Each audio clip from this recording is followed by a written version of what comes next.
Hey everybody, a quick note before starting today's episode. I just wanted to give thanks to today's subject. She is an artist and a musician, and she is the lead for a band called KB and the Idyllwilde. She was kind enough to donate her music for today's episode. Thank you so much, Katie. If after listening you want to check more of her stuff out, be sure to check it out on Spotify, SoundCloud, and her website, www.kbandtheidyllwilde.com. Having said all that, I hope you enjoy.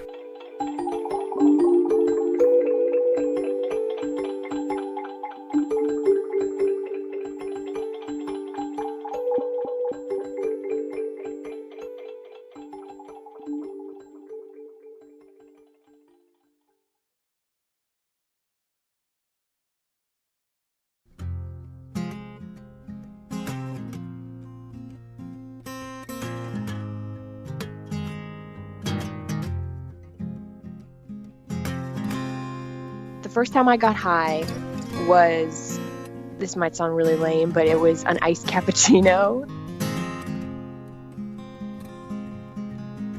Blessed are we, the young and the stupid. We know not what we don't know.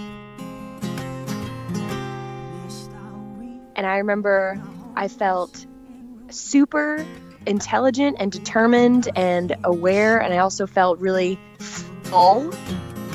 Bless the rich who spit on and use us and tell us we're not good enough. And as someone who's a female identity in this society, like, being full and not having to eat all day was really attractive to me because boys didn't like me, and I thought being thin would make them like me.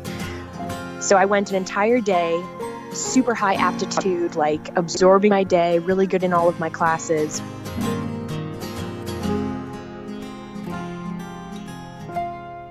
And my whole day was just flooded with this ease of being in the right place at the right time, saying the right thing at the right time, not having to eat at lunch, and then going in, having enough energy all the way through field hockey practice to like murder a practice, and then get home and almost not be able to sleep because of this one caffeinated drink. I was just like, I love this.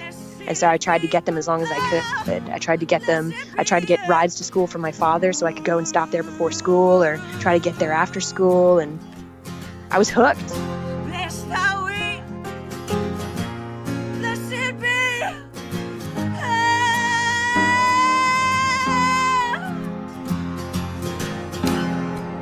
Psychotropic presents Katie.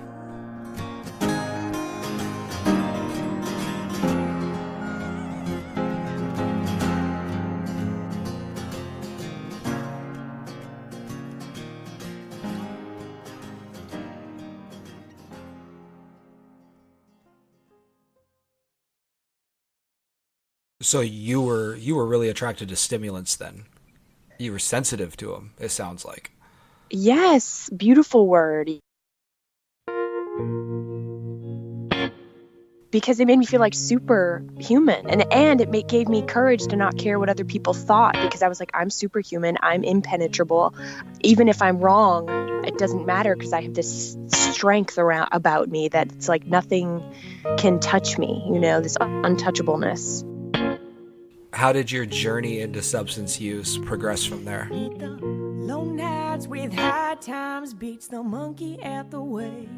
Yeah, so I was having those anytime I could, and loved the effect. And then I'm on the bus one day next to like one of my kind of more troublemaker friends. Like, she was always smoking pot, but I never took to smoking pot because it made me very paranoid, and I was very up in my head as it was, so it always would make me very paranoid. So I wished that I could smoke pot like everybody else, but it just wasn't fun for me. But she gave me this pill one day called DXM or something.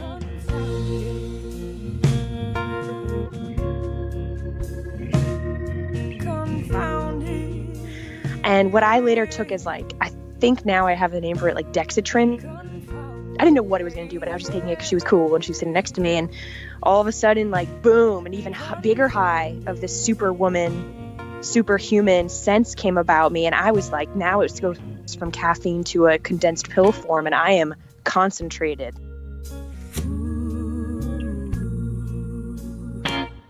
And I wasn't like, gotta have it every day, but when I had a thing I had to do, I really wanted it because I felt so fucking effective on it. And again, not eating and like not needing anything.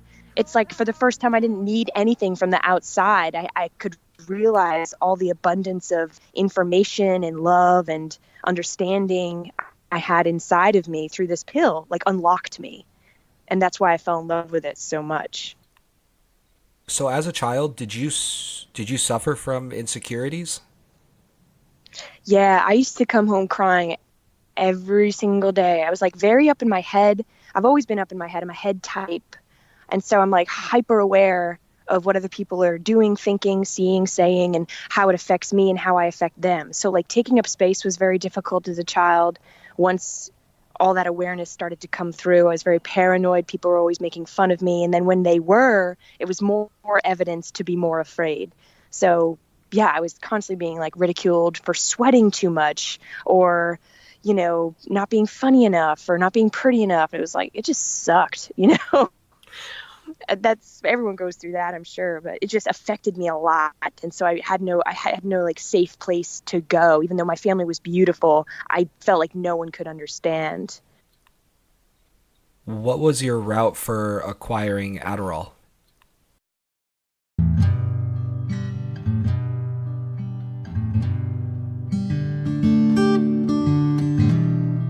Well, when I heard about it in high school and I started taking it, and I noticed my tendency to pester people for it. Like I would ask them once, I would ask them twice, I would wait a couple days, ask them again until they would finally have to be more, you know, like stern with me. Like, yo, I don't have any. I need them to study, like lay off.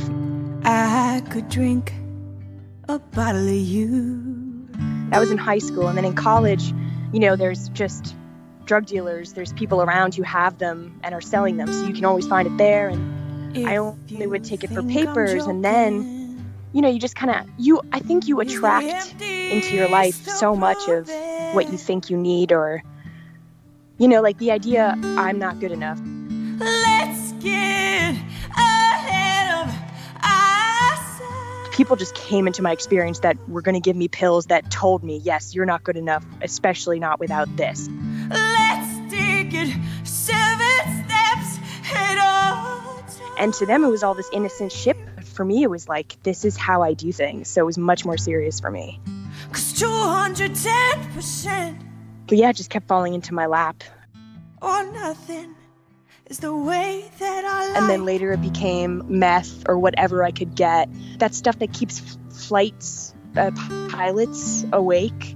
I would take that, so like anything I could find. I would hop on the Long Island Railroad from my college into the city to get it, or from the city back to my college to get it. It was intense. Long treks for drugs.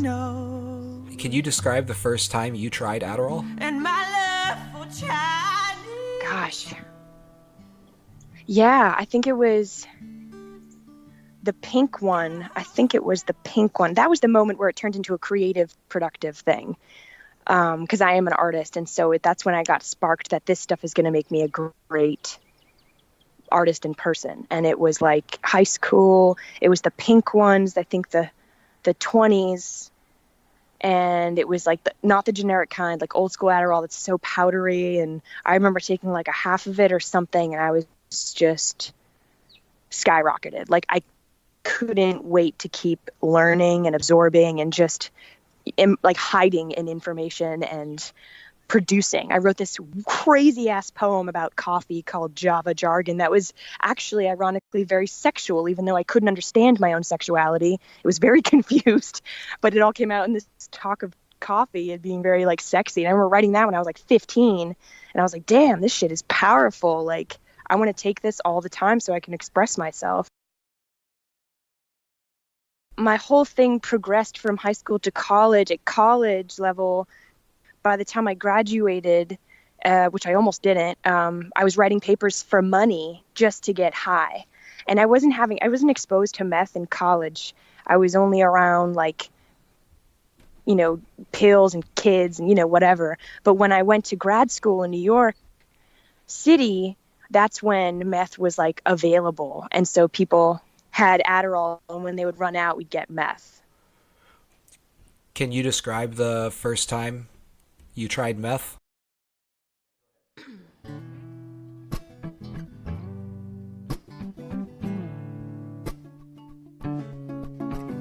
Well, I was with someone who I'd met on the streets in New York. I was playing music on the streets, and I met this other busker named Archie. Feet been walking to the bone. And so we went to New Jersey from New York City. We went to New Jersey so he could fill his prescription of Adderall. And I was really jonesing, and like, that was when I needed Adderall right when I woke up, to do fucking anything, to leave the house. And so he's like, oh, I have this. I have some meth and some Red Bull. He's like, I just kind of throw it in there. I was like, man, I don't want to fucking do meth. I don't know what my preconceived notions were about it. I have no idea. But I was like, all I know is I don't want to do that. Here's what I wrote that day in the sand. I knew before walking, knew before God's plan. Said I wrote so that silvery snake just set upon me, down, made a mistake. What I wrote. But then it got to be so long, and he was in the doctor's office for so long to get the script filled. I was like, fuck it. So I had a sip. Immediately, I got the same feeling as when I would take Adderall. And I know meth was like cheaper and more accessible. So I was like, why doesn't everybody do meth? Like, this is way better. And then I immediately had to take a shit, which happens every time you come up, with Adderall or anything. And later on, taking any of this stuff, I would have to throw up. And so I'd have to swallow my vomit to keep the pill or the drugs inside of me. But that was my come up, was feeling super nauseous and throwing up into my mouth and swallowing it, or taking a shit, or both. That day in the sand, I know before walking, know before God's plan. Said I wrote so that silvery snake just set upon me, done made a mistake. What I. And then I was just kind of awake for 3 fucking days, and like couldn't move my jaw, or it was moving all the time. And then my leg blew up. Like, I didn't do this intravenously. I just ate some. My leg blew up. I called my friend to come stay with me. I was terrified I was going to die. Like, I was trying to get circulation to my legs. I couldn't feel them anymore. I was fucking terrified. I really thought that if I slept, I was going to die. That was probably the worst night of my life. I was so fucking scared. But that passed, and I think that I never did it after that. I think it was like a week or something that I like dabbled with it. Or I might have had it once after that or something, but I was donezo. Like, no matter how much I needed Adderall, I would not do that again to substitute. I thought I was going to lose my leg. That's not Superman, It's not worth it. So you only did the meth for maybe a week then, and then just kind of reverted back to the Adderall because that experience scared you so much. Yeah. Yeah, the Adderall got bad enough. I could ironically pick coke up, put it down. I never liked it. I always hated it. But Adderall was just this mainstream, good, always delivered, What's the difference between Adderall and coke that you didn't like? For me, the longevity of Adderall was what was so attractive about it, because I love being productive and I love connecting with people. I loved connecting with people in that way. But coke would just make me like very irritated, and it wouldn't always work. Like, sometimes it was just bunk. Like, it just would not work. What did you find yourself doing on Adderall? Oh my God, everything. So later, when I was living in New York City, after I got kicked out of grad school, because I was still writing papers for money in grad school for my undergraduate people. And so I was like hyperdrive. I wasn't sleeping for weeks. So I would be working on my acting, which is what I went to grad school for. And I would also be writing papers for money. And I would also just trying to spending the energy trying to get high. So the perfectionism really fueled all of this. So I was just trying to be the best actor of all time, and trying to be the best paper writer of all time and all this shit. I finally came crashing down and they kicked me out. So then I was just on the street, and I randomly was on the street with like some guy I was seeing, and this homeless guy comes up and he says, do you have a cigarette? And he's like, yeah. And he's like, do you play guitar? To my boyfriend. And I was like, you didn't ask me if I play guitar. And he's like, oh, here you go. And so I just played guitar right there and like belted, and I had all this noise to make. And then I met a couple friends that way. I met my best friend that way. And then it was like, boom, you're making music now.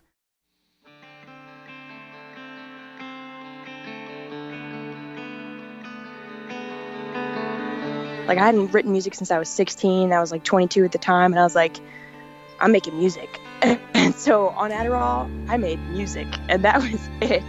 I felt like Superman all over again. I felt like this badass. And I was busking out in New York City for money. And I was making money doing it. And it was unsustainable because I was exhausted, drunk, and high on Adderall all of the time.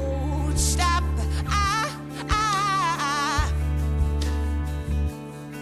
Didn't like the sound of that. But I felt like I could take over the world because this drug wouldn't let me see my limitations and wouldn't let me see when I'm tired. So I would just run on empty, well past humanly possible.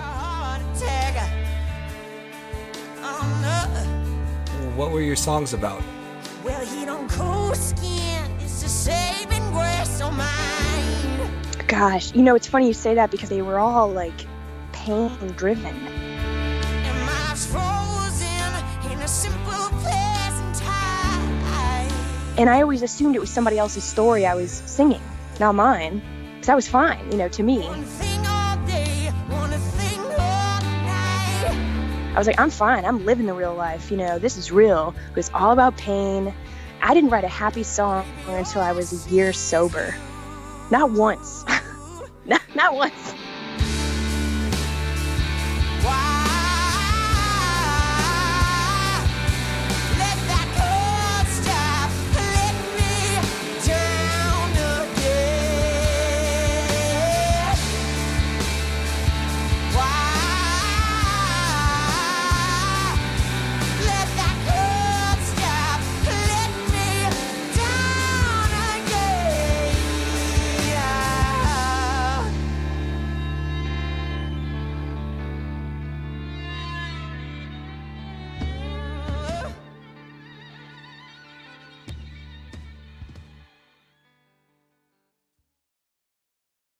When did you start to realize you had a problem? I think the day I realized I had a problem was also the day I realized I had to quit, like deeply knew I had to quit because I gave up my rent money. After being kicked out of grad school, I still had stipend left. And the last of it I spent to get on the Long Island Railroad to go back to my college town and buy drugs. And it was like $850 worth of drugs. And I dished it for drugs. And I was like, oh, I'm going to lose my place to live now. Worth it, you know. In the moment, I'm just like, fuck it. I'll deal with that later, you know. That's when I knew. Is that was really the mindset? Like, you had the $850. It could go towards rent, but you really wanted drugs. And so you decided to spend on drugs, and it really was, you didn't think past it other than, fuck it, I'll deal with it later. Yeah. Yeah, I was like, this means I won't be able to live here anymore. And I was like, well, I can't care about that right now because there is getting high in front of me and I have to ride that train. I have to. And that high was still enjoyable, even though you knew that you kind of... Oh, God. Yeah. Oh, my God. The train rides back were my favorite, no matter what was on the other end. Like, first of all, public transportation is the shit. I love being on public transportation. I'm out of control. It's taking me from A to B. All I get to do is write or think or whatever. So I rode that train and I didn't think about any of my problems. I just wrote and wrote and wrote in my notebook. Just wrote poetry and ideas and what the fuck ever, you know. I just was like suspended. So what happened after that? So then, you know, the two people I lived with who loved me deeply and knew me were like, you have a fucking problem. They called my family. And by then, like, I think I quit that month. By the time my family got there to like kind of see how I was doing, I was like, guys, it's okay. Like, and I'm a really good at convincing myself. So that translated to my family and they were like, what's going on with you? And I'm like, man, I'm good. Like, I quit that stuff. Like, I'm good. And, you know, it's going to be okay. And so then they helped me get out of that place, I think, or like I had just gotten a job or something, So I moved out of there, but I stayed there too long and then got into a fight with the landlords. Like, it was very difficult, but I told my parents and my family, and I was like, yo, I'm okay. But then, of course, shit hit the fan. Like, I started doing drugs again and whatever, you know. It just began again in my new apartment that was cheaper, and I had a job, so I was just like constantly had money to put toward the drug.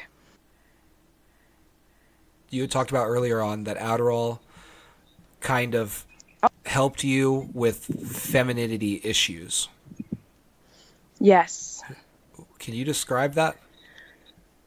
Yeah, there was a sense of, I don't know if it like just hit certain transmitters in my body, but I feel united with what I want and what I have to offer to what I want. And to me, that translates to desire. And it's like my worthiness suddenly is bumped up a few notches. And so what I desire is also what I'm worth having, or I'm worthy to have. So they unite. And so to me, that is a very sexual energy. And I think I equate that with femininity, because I don't really know how to be, quote unquote, you know, girly as a gender, but I know how to get what I want when I feel worthy of it. And I think it gave me that power on demand when I would take that pill.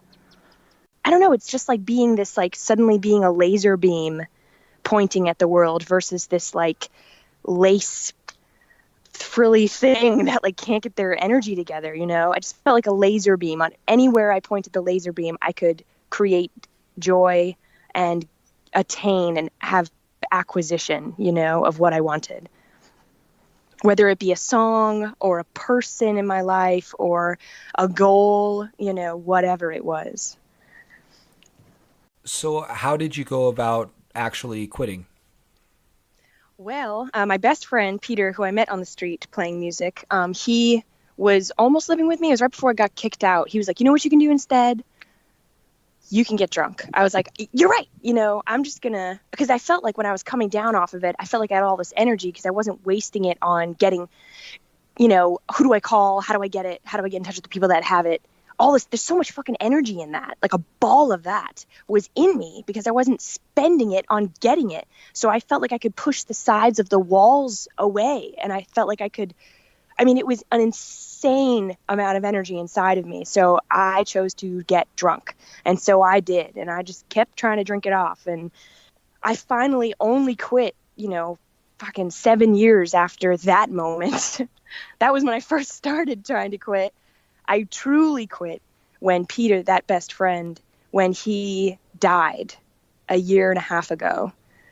I live in Nashville now, and he still lived in New York, and he overdosed. He had fentanyl and some heroin that he snorted, and he used to just go in and out of snorting heroin. It wasn't like a big deal, and then it became a fucking big deal, and then one day he didn't wake up, and I didn't even know he was addicted to this shit. I didn't know any of that shit was going on, and when I found out he died, it just changed everything. I mean, like, it was immediate presence, and I feel like the not good enough, all that other shit just got wiped away in that moment of real pain, of like real loss, which I hadn't had until that moment in my life. Shitty things had happened. I was in awful fucking situations looking for drugs in New York City. Like, I hung out with shady people and I did shady things, and I was numb to it then while I was in it. And I cry for that now. But this was completely different. This was beyond trauma. And so it just, like, all I kept seeing was this picture of the earth and this umbrella over it falling. Like, he was my rock. There was nothing protecting me from the world now. Simultaneously, I felt this deep sense of urgency and freedom. And that still fucks me up because I always felt like Peter and I were this soul contract, you know. But something about him being my best friend kept me kind of small because I would always refer to him for my power. That's why I loved drugs so much. It was like we were equals. I could tell him what I thought instead of like checking in to see what he thought about what I thought. And that's how I was with the world. And this wiped all of that away. My mentor / power holder was gone. And I felt freedom and I felt fucking terror. And 2 months later, I was finally able to stop drinking after like this come to Jesus moment where it was just like, either I kill myself from this pain or I have to get sober. Like, there's no other way to do this. I'm looking at the abyss at the edge of my feet and I see nothing. It's either I turn around and walk into life or I have to kill myself. And I couldn't kill myself. And I'm so grateful. So I got sober 2 months after that. No Adderall, no drinking after that. And that was a year and like 9 months ago. How has your life changed? Oh, Jesus. I'm fucking happy. Like, I fell into a recovery program called Refuge Recovery, and it's a Buddhist-based practice. So it's not 12-step and it's not higher power-based, though I do believe in God. I just really love Buddhism and the practices and freedom it's given me from my mind. So I've been actually able to look at my pain and my not good enoughness and my black and white thinking and like not having to obey my fear. So in a moment when my body has all these biological sensations like, oh, I need to sleep with this person. Oh, I need to take this drink. Oh, I need to fight for my life. I can just hold them and not have to act upon them, which is insane because I thought my body always knew better than me. And I thought my bodily sensations were from God my whole life. I thought follow your biology was your guts. I didn't know that was conditioned. I didn't know it was programming. I thought it was God talking to me when he said, go do this, go do that, follow this, follow that. You know? And now I have freedom from that. And now I actually believe in real insight now because I thought I had insight then. And while I certainly did, which is why I love what drug use and the trauma and like drinking and all the insight I got from that about connectivity and how much I yearned for it and how cruel people can be, I also saw so much victim in myself that I'm able to see how victimized people are and like hurt people. And so I can see now the things I thought I saw then, but because I saw them then, I knew I was capable of them.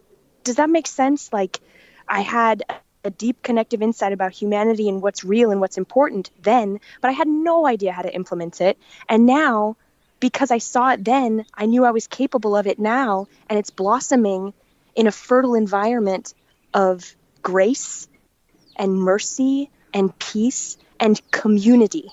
I don't do anything alone now. And all I did then on Adderall and alcohol was try to be alone to hear myself think. And now I don't have to be alone, you know, to hear myself. I hear myself loud and clear now.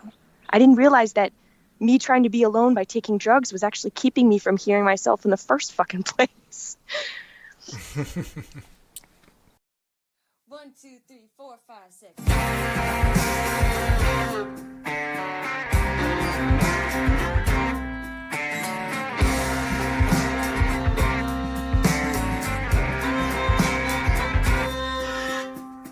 I don't know if you've been told. This episode was produced by me, Philip Johnson. All songs used can be found in the description section of this episode. If you liked what you heard today, please subscribe. Also, rate and leave a review on iTunes. It goes a really, really long way. If you'd like to become a patron of Psychotropic, or if you'd like to check out some psychotropic-related swag, or if you have a story to share, you can do all of this at psychotropicpodcast.com. If you're interested in getting a better idea about upcoming episodes, be sure to follow Psychotropic on Instagram at Psychotropic Podcast, all one word. Thanks again for listening, everybody. See you next time. I don't know what you've been saw, baby. No, I ain't buying neither. I don't know where you get off. Find a mirror.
5, 6, 7, 8.